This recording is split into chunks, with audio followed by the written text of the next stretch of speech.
वेश्या का 7वां भाग सुना रहे हैं, जो प्रेमचंद जी लिखे हैं। चलिए शुरू करते हैं। सहसा श्रृंगार सिंह ने उसके हाथ से वह पत्र छीन लिया और जेब में रखता हुआ बोला, क्या बड़े गौर से पढ़ रहे हो? कोई नई बात नहीं है, सब कुछ वही है जो तुमने सिखाया है। यही करने तो तुम उसके यहाँ जाते थे। मैं कहता हूँ, तुम्हें मुझसे इतना जलन क्यों हो गई? मैंने तो तुम्हें साथ कोई बुराई न की थी। इस साल में मैंने माधुरी पर 10,000 से कम न रुपए होंगे। घर में जो कुछ मूल्यवान था वह मैंने उसके चरणों पर चढ़ा दिया और आज उसे साहस हो गई कि वह हमारे कुल देवियों की बराबरी करे। यह सच तुम्हारा प्रसाद है। सरक चूहे खाकर बिल्ली हज को चली।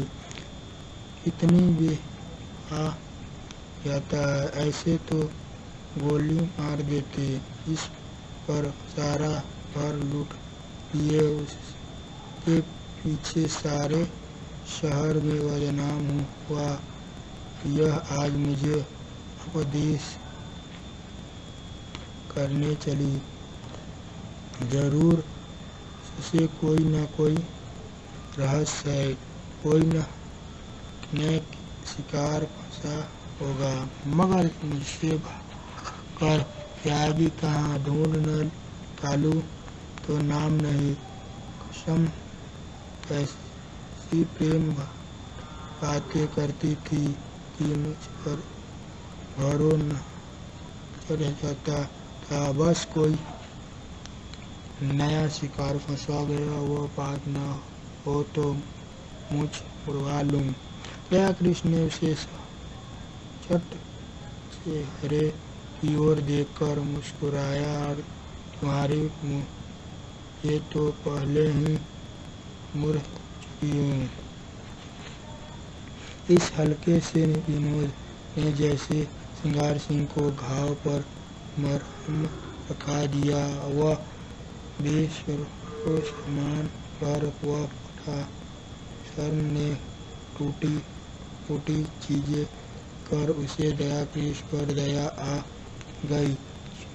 चोट की मिलाहट में वह जवाब देने के लिए ईंट पत्थर ढूंढ रहा था, पर अब चोट ठंडी पड़ गई थी और दर्द घनी हो चुका था। दर्द के साथ साथ सौहार्द भी जग रहा था। जब आग की ठंडी हो गई तो धुआं कहाँ से आती? उसने पूछा। सच कहना, से भी कहीं प्रेम की बातें करती थी। दया कृष्ण ने मुस्कुराते हुए कहा, मुझसे मैं तो खाली उसकी सूरत देखकर रह जाता था। सूरत देखकर दिल पर काबू हो तो नहीं रहता। यह तो अपनी अपनी रुचि है। हाँ, मनी देखते ही कलेजे पर छुरी चल जाती थी। मेरे कलेजे पर तो कभी छुरी नहीं चली। मेरे कलेजे पर तो कभी छुरी नहीं चली। इस इच्छा होती थी कि इसके पैरों पर गिर पड़ूं। इस शायरी में तो यह अनर्थ या तुम जैसे बुद्धि हो के इस देहाती से शादी करना चाहे चले थे वेश्या से प्रेम करने। एक क्षण के बाद उसने फिर कहा, मगर मैं बेवफा।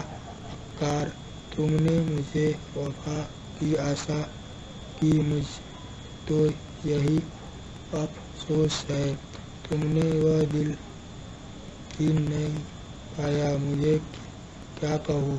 1 मिनट के बाद उसने सहृदय भाव से कहा, अपने पत्र में मैंने बातों को सच्चों लिखी है, चाहे कोई माने या न माने। संदर्भ का बाजारू चीज ना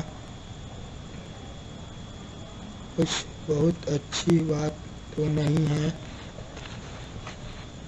दया कृष्ण ने सहारा दिया। जब स्त्री अपना रूप बेचती है तो उसके खरीदार भी निकल आते हैं।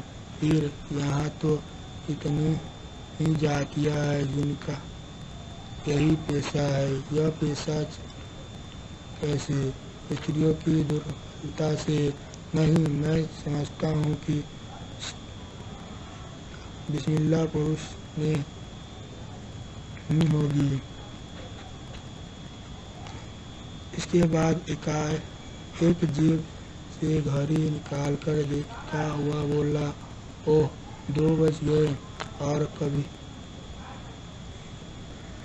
मैं यहीं बैठू हूँ। आज शाम को मेरे यहाँ खाना खाना, जरा इस विषय पर बातें होगी।